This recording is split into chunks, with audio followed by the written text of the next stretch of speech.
Members of this committee, please turn your attention to the video screen. There's an old political saying, the most dangerous weapon in politics is yesterday's speech. One congressman just put that saying into action, playing a clip of Bill Clinton that exposed what he called a glaring contradiction. The moment the recording played, the room went completely silent. Let's roll the tape. All Americans, not only in the states most heavily affected, but in every place in this country, are rightly disturbed by the large numbers of illegal aliens entering our country. The jobs they hold might otherwise be held by citizens or legal immigrants. The public service they use impose burdens on our taxpayers.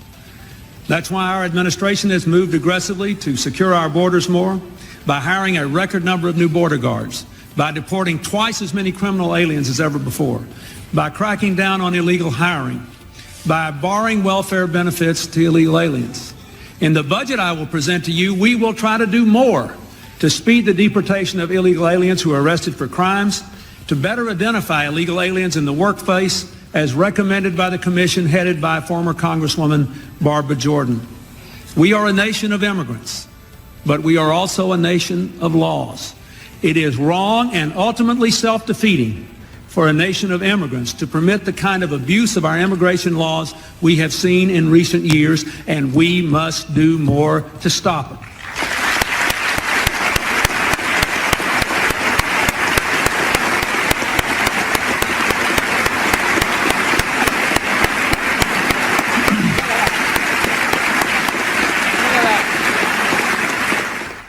You believe in open borders and complete chaos. Did you notice the bipartisan support in the chamber? As the video was played, everybody was clapping in that chamber. If I were in Congress in 1995, I would have also stood. Because I wasn't, I stand here today. Other than President Donald J. Trump, the greatest president in my lifetime, with the most safest and secure border, I believe President Clinton understood just how important border security is to our nation. But boy, oh boy, have times changed. 28 years later, the left has gone off the rails. Nearly 3 decades ago, the leader of the Democratic Party stood before Congress and delivered a speech on illegal immigration that sounded strikingly different from the rhetoric we hear today. Bill Clinton called for more Border Patrol agents, faster deportations of criminals, and tougher restrictions on welfare benefits for illegal immigrants. He reminded the nation, we are a nation of immigrants, but we are also a nation of laws. His message drew a rare moment of unity, with Democrats and Republicans rising together in applause. They've done just the opposite of what the leader of the Democrat Party, President Clinton, stood for on border security in 1995. This committee's ranking member, he was in Congress in 1995. I assume he stood. It seemed like the majority, if not all of the entire chamber, they stood. Matter of fact, Mr. Clinton delivered his speech in the 3rd year of his first term, and he was reelected in 1996. He beat Bob Dole, won by over 8 million votes, won the Electoral College 379 to 159. He had the support of the American people, and I'm going to assume the ranking member also voted for Bill Clinton in 1996. We have 2 other members, Ms. Jackson and Ms. Lofgren. They were both freshmen at the time. I will assume they stood during that powerful speech as well. And do you know why they supported and voted? They voted for legislation in 1996 strengthening our immigration laws. I applaud them for that. So what's changed, folks? What's changed with the Democrat Party? I'll tell you what's changed. If you wouldn't have heard President Clinton's voice or seen his face, you would have thought Donald Trump delivered that speech.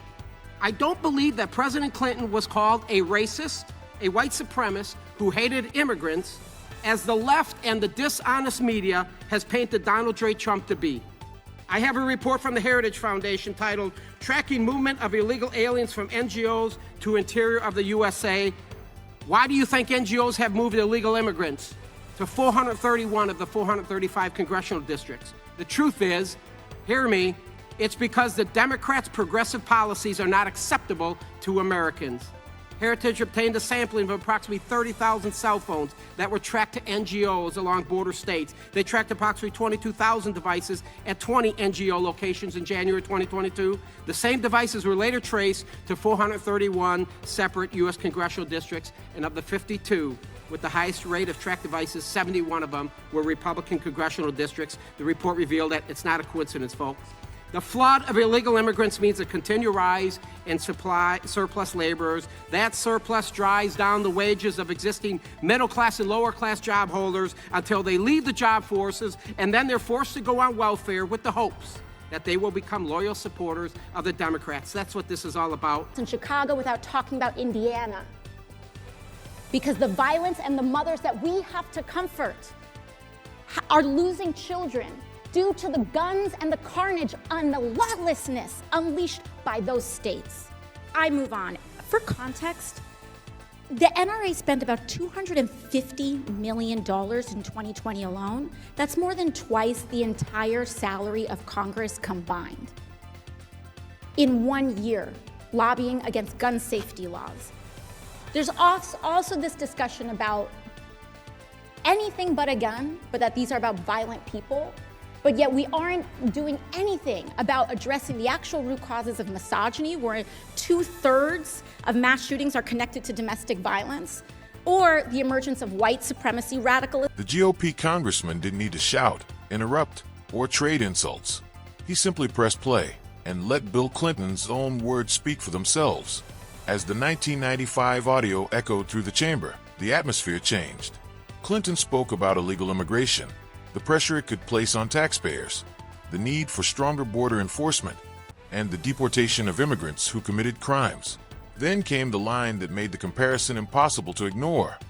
We are a nation of immigrants, but we are also a nation of laws. The striking part was the historical context.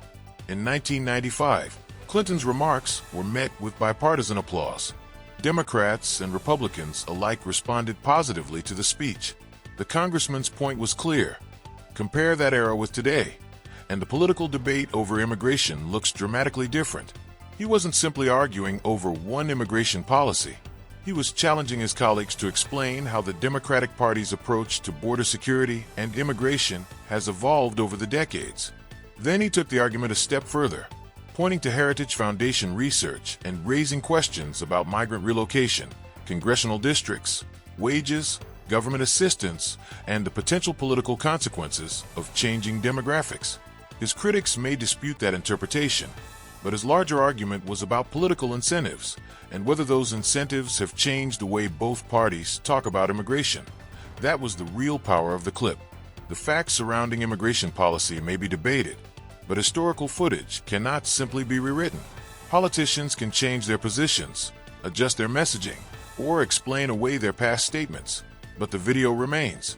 And that left the chamber with the difficult question: why can a position sound reasonable when one politician says it, yet become controversial when another says something similar years later? That was the contradiction the congressman wanted his colleagues to confront. Sometimes the most effective political argument isn't a brand new attack. It's an old recording that forces everyone to remember what was said before. And in this case, Bill Clinton's own words became the centerpiece of the debate. What do you think? Was the congressman right to use Clinton's 1995 speech this way? Or is today's immigration debate fundamentally different from the one America faced 3 decades ago? Drop your thoughts in the comments, hit that like button, and subscribe for more political showdowns and congressional debates.